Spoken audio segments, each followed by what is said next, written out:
역대하 29장 1절에서 19절 말씀입니다. 오늘 본문은 크게 세 단락으로 나누어집니다. 첫째는 1절부터 2절까지인데요. 여기에서는 히스기야 왕의 통치 개요와 그에 대한 평가를 다루고 있습니다. 그리고 둘째 단락은 3절부터 11절까지인데요. 여기에서는 히스기야 왕의 성전 정화 명령에 대해서 다루고 있습니다. 그리고 마지막 세 번째 단락 12절부터 19절까지인데요. 여기에서는 레위인들과 제사장들의 성전 정화 실행과 그에 대한 보고에 대한 내용을 다루고 있습니다. 역대하에서 왕들에 대하여 기록하는 형식을 보면 1절과 2절에 나온 것처럼 먼저 왕이 오를 때 몇 세라, 그리고 몇 년을 다스리고 그의 어머니는 누구다라는 식으로 합니다. 오늘 본문 2절에도 어떤 왕들에 대해서 할 때 이 형식을 취하는 것을 볼 수가 있는데요. 그리고 그 왕의 자세한 행적을 기록하기에 앞서 평가를 먼저 기록합니다. 2절처럼 그렇게 하는데요. 히스기야가 그의 조상 다윗의 모든 행실과 같이 여호와 보시기에 정직하게 행하여라고 그렇게 기록되어 있는 것을 볼 수가 있습니다. 이것은 독자들로 하여금 그 다음으로 펼쳐지는 왕의 행적에 대하여 기대하는 역할을 또 합니다. 히스기야가 다윗의 모든 행실과 같이 여호와 보시기에 정직하게 행하여 왕들의 행실에 있어서 잘하였는가 못하였는가의 기준은 방금 말씀에서 나왔듯이 여호와가 보시기에라는 것입니다. 히스기야가 살았던 삶의 방식을 오늘 2절 기준으로 보자면 한마디로 최고의 칭찬이 아닐까 싶습니다. 어제까지 보았던 아하스 왕의 행적을 보면 진짜 답이 없을 정도입니다. 나쁜 짓 좀 덜하도록 덜 부지런히 살지 왜 그렇게 열심히 악하게 살았는지 모릅니다. 삶의 열심이 중요한 게 아니라 삶의 방향이 중요한데 말입니다. 열심은 올바른 방향을 설정한 경우에 의미가 있는 것입니다.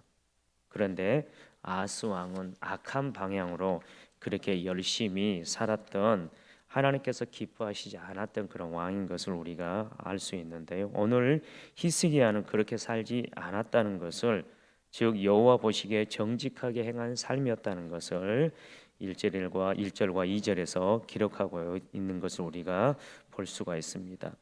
히스기야에 대하여 이렇게 평가한 이 저자는 이어지는 말씀들을 통하여 그가 했던 일들, 즉 여호와 보시기에 정직히 행한 일들을 소술합니다. 두 번째 단락 3절인데요. 3절 말씀에 보면 첫째 해 첫째 달에 여호와의 전 문들을 열고 그리고 수리하고라고 하는 이렇게 나오는데, 이것은 히스기야가 왕이 오르자마자 최우선으로 한 것을 지금 말하고 있습니다. 즉 이것은 하나님과의 관계 회복을 위한 조치들입니다. 이것은 아버지 아하스가 했던 것들과는 상반되는 행위입니다. 28장 24절에 아하스가 하나님의 전의 기구들을 모아 하나님의 전의 기구들을 부수고 또 여호와의 전 문들을 닫고라고 표현되고 있는데, 이러한 행위들은 하나님께 예배드리는 것을 피하려고 하는 시도들입니다. 이렇듯 우상들에게 분향하며 하나님을 진노하게 했던 아하스 왕의 행위들과는 반대되는 행위를 히스기야는 하나님께 예배드리기 위하여 성전의 문을 열고 수리를 하게 합니다. 3절에서는 건물로서의 성전에 관한 것을 수리했다고 한다면, 이어지는 이 4절은 그 성전을 성전되게 하는 기능을 담당하는 사람에 대한 것을 정화해 가는 것을 보게 됩니다. 히스기야는 본격적인 종교 개혁을 착수하기에 앞서 특별히 여호와를 섬기는 종교 지도자들을 모아 영적 각성 운동을 벌입니다. 그리하여 4절 말씀에 나와 있는 것처럼 제사장들과 레위 사람들을 동쪽 광장에 모읍니다. 제사장과 레위 사람들은 제사와 관련된 사람들입니다. 이들을 동쪽 광장에 모았는데요. 여기에서 동쪽 광장이 정확하게 어디라고 말하기는 어렵지만 성전의 동편 외곽지에 있는 광장일 것이라고 그냥 단어를 통해서 우리가 추측할 수 있습니다. 제사장들과 레위인들의 모임은 주로 성전 안뜰에서 모이는 것이 정상이지만 성전 마당조차 우상 숭배로 많이 더럽혀져 있었고 또 레위인과 제사장들 또한 우상으로 인해 더럽혀져 있던 사람들이 많았기 때문에 먼저 자신들을 성결케 하도록 하기 위해서 여기 동쪽 광장에 모이게 했던 곳입니다. 이곳에서 그 레위 사람들에게 히스기야 왕은 이렇게 선포합니다. 5절인데요. 특별히 두 가지를 이야기합니다. 첫째, 너희 스스로를 성결하게 하라. 그리고 둘째, 너희 조상들의 하나님 여호와의 전을 성결하게 하여 그 더러운 것을 성소에서 없애라라고 이렇게 명령합니다. 왜 그렇게 해야 되는지 그 이유들을 8절부터 9절까지에 나오는 이 이스라엘 백성들의 비참한 상황들을 예로 들어서 자세히 설명합니다. 즉 8절과 9절 내용에 보면 우리의 조상들이 처하게 된 것을 너희가 똑똑히 보는 바라라고 하면서 이스라엘 백성들의 눈에 보이는 실제 상황들을 말하면서 선포하는 것입니다. 8절과 9절 말씀 보면 여호와께서 유다와 예루살렘에 진노하시고 내버리사 두려움과 놀람과 비웃음거리가 되게 하신 것을 너희가 똑똑히 보는 바라. 이로 말미암아 우리의 조상들이 칼에 엎드러지며 우리의 자녀와 아내들이 사로잡혔느니라라고 이야기합니다. 한마디로 비참한 상황들입니다. 이스라엘 백성들이 직접 겪은 참상들입니다.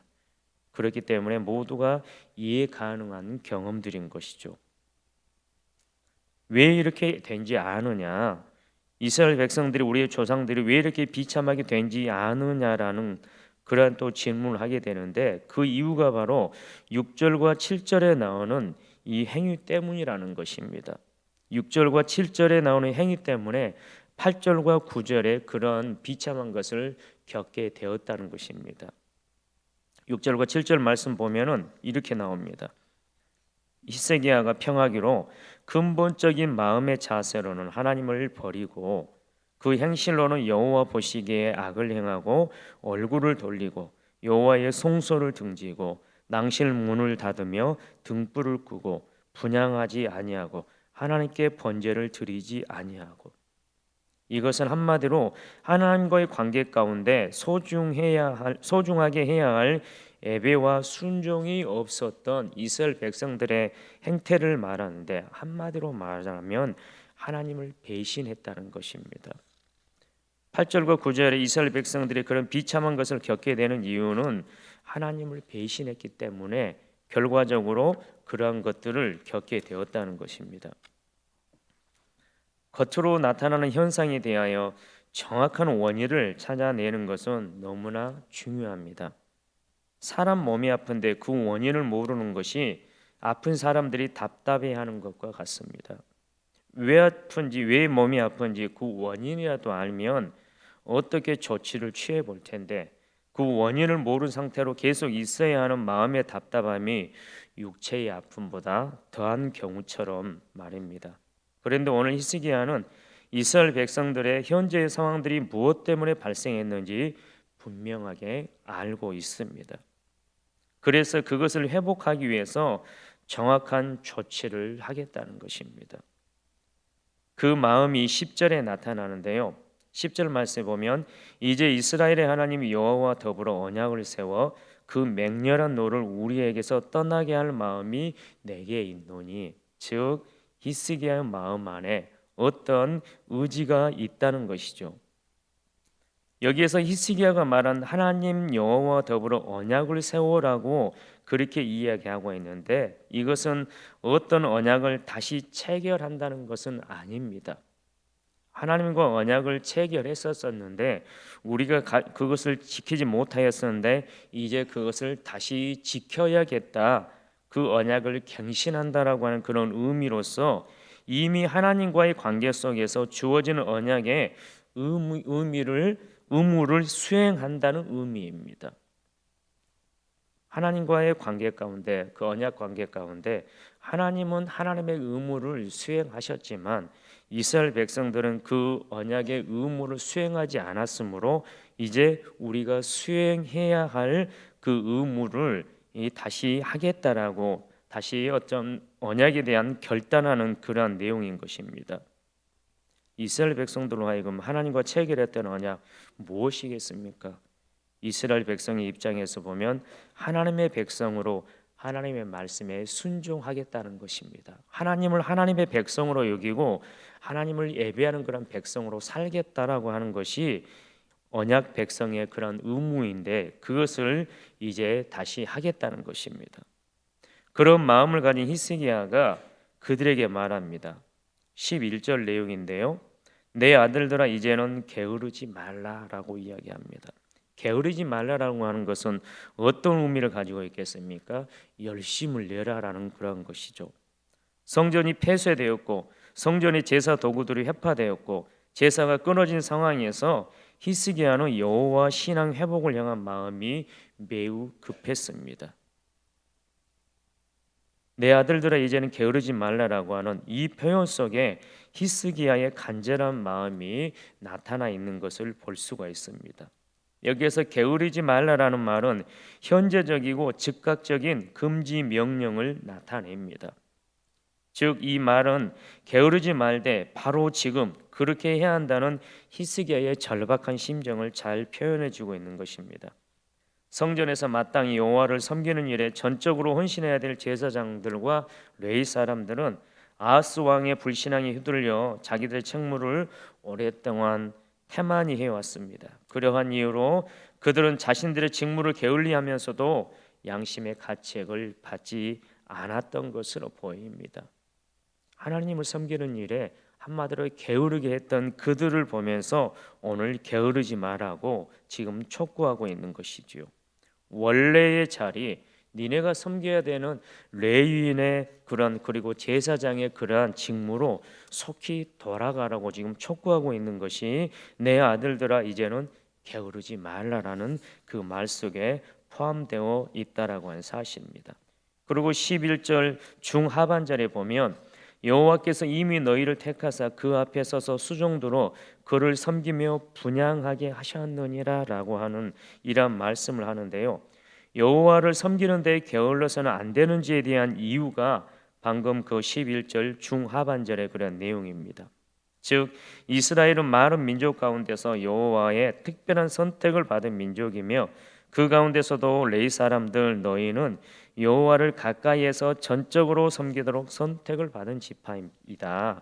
그리고 그 가운데 또 제사장들은 온 백성을 대신하여 여호와께 제사 드리는 일을 위해 선택을 받은 사람들이라는 것입니다.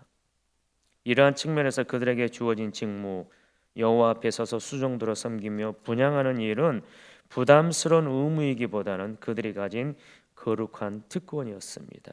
그 특권을 성실히 수행해 나갈 것을 독려하고 있는 내용이 11절 중하반절의 내용이라는 것입니다. 이렇게 이야기를 한 히스기야의 말을 들은 레위 사람들의 한 행동이 12절부터 19절까지 이어집니다. 세 번째 단락의 내용인데요. 먼저 12절부터 14절까지는 레위 사람들의 자세한 이름을 기록하고 있는 것을 볼 수가 있습니다. 여기에 보면은 모두 14명의 이름들이 나옵니다. 그들은 그핫과 무라리와 게르손의 후손 가운데 각각 2명이고 엘리사반 후손이 2명이고 악사였던 아삽과 헤만과 여두둔의 후손 가운데 각각 2명이었습니다. 이처럼 본서 저자는 이 사람들의 명단을 일일이 밝힐 뿐만 아니라 어떤 가문의 자손들인지도 상세하게 기록하고 있는데요. 그 이유는 그 가문의 정통성을 부각시키는 그런 측면이 있긴 하지만 근본적인 이유는 이것입니다. 성전 중심의 신앙을 다시 회복하여 신정 국가 재건에 앞장서야 할 이 본서의 1차 독자들로 하여금 성전을 위한 사역이 얼마나 영광된지를 보여주기 위함인 것입니다.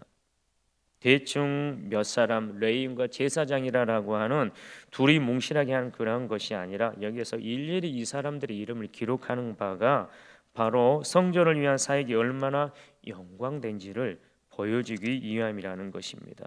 그리고 이어지는 15절에 보면 앞서 12절과 14절에 언급된 14명뿐만 아니라 그 형제로 표현되는 다른 레위인들도 성전 정화 사역에 동참시켰다는 사실과 더불어 왕의 명령이 자신의 뜻이 아니라 여호와의 말씀에 따라한 것임을 밝힙니다. 즉 15절 말씀에서 히스기야가 명령해서 이 레위인과 그다음에 제사장 이 사람들이 그 명령에 따르는 것으로 실제적으로 나와 있지만, 그러나 그 히스기야의 명령이 단순히 한 사람 히스기야가 아니라 바로 하나님의 말씀에 의한 그러한 명령이었다는 것을 지금 밝히고 있습니다. 한편 레위 사람들과 제사장들의 성전 정화 사역의 성격을 한마디로 표현한다면 이 단어로 표현할 수 있습니다. 바로 성결입니다. 15절부터 19절 사이에 성결케 하다 그리고 혹은 깨끗게 하다라는 단어가 모두 7번 사용되었는데, 이 7번 사용되었다는 이걸 통해서도 성전 정화의 그런 사역의 성격이 바로 깨끗게 하다, 즉 성결이라는 사실입니다. 이 단어가 표현하는 것은, 즉 영적 의미는 이것입니다. 더러운 것을 깨끗게 하는 것, 이것이 곧 개혁의 핵심이라는 사실입니다. 15절 말씀 보면 먼저 형제들을 모아 성결하게 하고라고 나옵니다. 이게 성결하게 하고에 해당하는 이 단어의 원형 히브리어로 카다시인데요. 이것은 기본적으로 모든 세속적인 것들로부터 구별하여 신적 용도에 합당하게 헌신한다는 의미를 가지고 있습니다.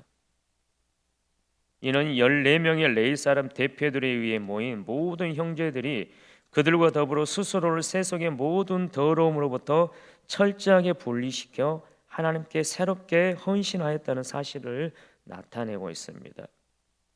이는 그때까지 레위 사람들이 하나님 앞에서 거룩성을 지키지 못하고 세속에 물들어 살아왔음을 보여주는 것이기도 합니다.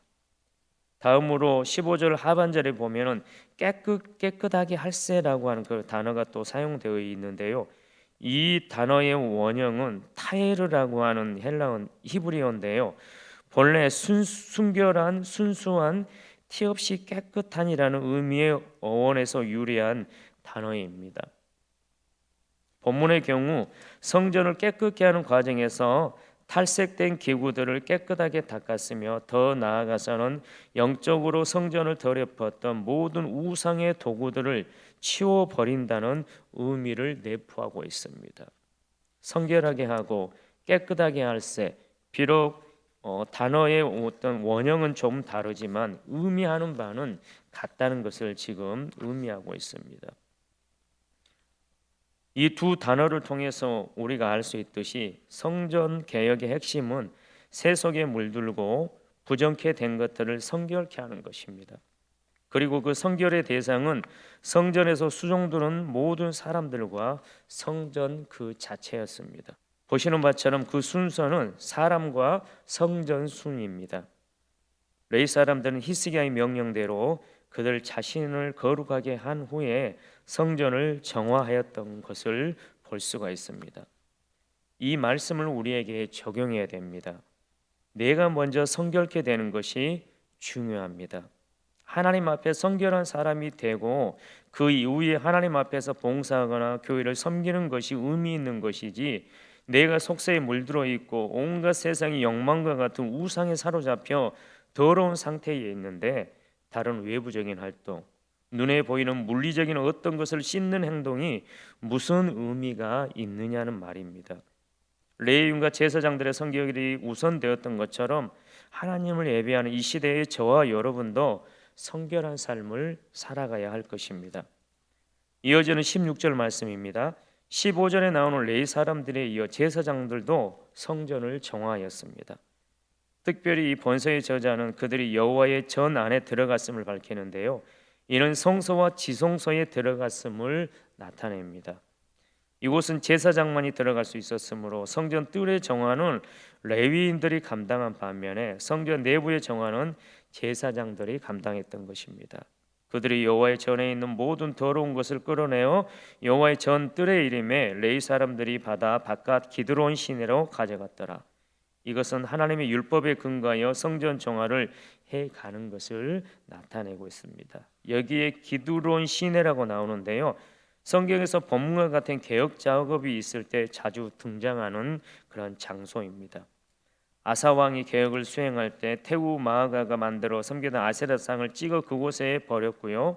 요시야 왕 역시 므낫세로 인해 더러워진 성전을 개혁하면서 모든 우상을 그곳에 버리고 불살랐던 곳입니다. 마찬가지로 당시 레위 사람들도 본문에서 언급하는 것처럼 성전을 더럽히던 온갖 부정한 것들과 우상 숭배의 잔재들을 모아 여기 기드론 시내에 버렸던 것입니다. 그리고 이어지는 17절에는 이 성전 정화의 기간을 기록하고 있는데요. 여기에서 히스기야의 성전 정화의 모든 과정을 보여주고 있습니다. 모두 16일이 걸렸습니다. 본서 저자가 이처럼 성전 정화의 시작 시점과 그리고 진행 과정 그리고 종결 시점을 명확하게 기록한 것은 이 일이 치밀한 계획에 따라 조직적으로 진행되었음을 보여주기 위함입니다. 성전 정화가 히스기야의 주도하에 모두 16일에 걸쳐 조금의 착오도 없이 완전하게 수행되었음을 밝히고 있는 것입니다. 이렇게 성전 정화를 마친 레위인들과 제사장들이 히스기야 왕에게 가서 보고를 합니다. 18절과 19절에 그 내용이 나와 있는데요. 우리가 여호와의 온 전과 번제단과 그 모든 그릇들과 떡을 진설하는 상과 그 모든 그릇들을 깨끗하게 하였고 또 아하스 왕이 왕위에 있어 범죄할 때 버린 모든 그릇들도 우리가 정돈하고 성결하게 하여 여호와의 제단 앞에 두었나이다라고 합니다. 이 보고의 내용은 히스기야 왕의 명령대로 최선을 다하여 모든 것을 성결하게 하고 원래 있어야 할 성전 기물들을 원위치 시켰다는 것입니다. 히스기야 왕의 명령이지만 하나님의 명령을 잘 받들었다라고 하는 그런 보고를 하고 있는 것이죠. 사실 히스기야 왕은 5절에서 보자면 너희는 성결하게 하고 또 여호와의 전을 성결하게 하여 그 더러운 것을 성소에서 없애라고만 했지 아하스 왕이 버린 것들까지 원시시키라는 명령까지는 하지 않았었습니다. 그러나 레위인과 제사장들은 아하스 왕이 버린 모든 그릇들도 정돈하고 성결하게 하여 원래 있어야 하는 곳 여호와의 제단 앞에 두었다는 것입니다. 이것을 통해 레위인과 제사장들은 마지못해 이 성전 정화에 동참한 것이 아니라 정말 여호와의 전을 성결케 하고자 하는 적극적인 마음으로 오늘 히스기야 왕의 이 성전 개혁, 성전 정화 운동에 동참하였다는 것을 지금 드러내고 있습니다. 말씀을 마무리하겠습니다. 히스기야 왕은 바로 전 세대의 왕인 자기 아버지 아하스의 삶을 따르지 않았습니다. 자신과는 먼 시간의 공백이 있는 다윗 왕의 삶을 따랐습니다. 그것은 여호와 하나님을 늘 마음의 중심에 모시고 살았기 때문일 것입니다. 현재 내가 처해 있는 주변의 상황을 핑계로 나의 악함을 정당화할 수 없습니다. 왜냐하면 이미 하나님께서 우리에게 말씀하신 신앙의 법이 있기 때문입니다. 히스기야가 그래서 자기 아버지로부터 분명히 어떤 영향을 받았음에도 불구하고 그것을 따르지 아니하고 다윗처럼 정직하게 행할 수 있었던 것은 이미 자신에게 말씀하신 신앙의 법이 있었기 때문이라는 것입니다. 히스기야는 그 하나님이 보시기에라고 하는 기준을 가지고 살았습니다. 이 시대를 살아가는 저와 여러분도 마땅히 하나님 보시기에 정직한 삶을 살아내야 할 것입니다. 히스기야 왕을 레위인과 제사장들로 하여금 먼저 성결케 하라고 명령합니다. 왕된 자신이 성결하지 아니하고는 할 수 없는 명령일 것입니다. 하나님의 백성된 우리에게 가장 중요한 것이 거룩하신 그분을 닮아 성결한 삶을 사는 것입니다. 하나님의 백성임에도 불구하고 하나님을 예배하지 아니하고 우상 숭배함으로 하나님을 배반하는 자, 즉 성결하지 않은 자에게 어떤 환난이 오는지 히스기야가 명백히 밝힌 것처럼 우리가 어떻게 살아야 하는지를 명심해야 할 것입니다. 오늘 본문에서 히스기야가 실행한 것이 신앙의 개혁입니다. 오늘 매일 성경에 보면 신앙의 개혁을 이렇게 설명하고 있습니다.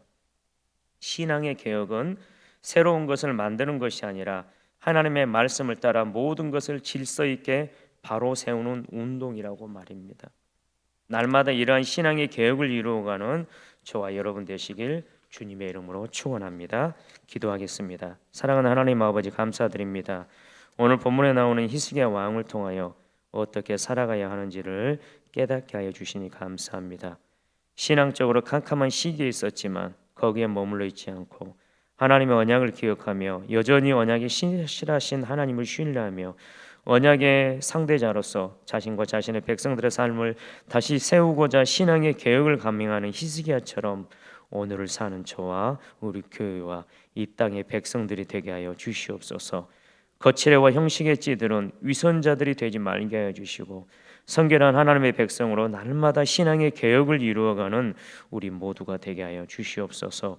내가 연약하다 핑계대지 말게 하시고 레위인과 제사장들을 통해서 성전이 정결하게 되어지고 하나님의 백성들이 그곳에서 하나님과의 관계를 회복하듯이 어느 누군가의 삶에 하나님과의 화목을 선물하는 그런 우리가 되게 하여 주시옵소서. 그렇게 해주실 주님을 찬양하고 예수님의 이름으로 기도드립니다. 아멘.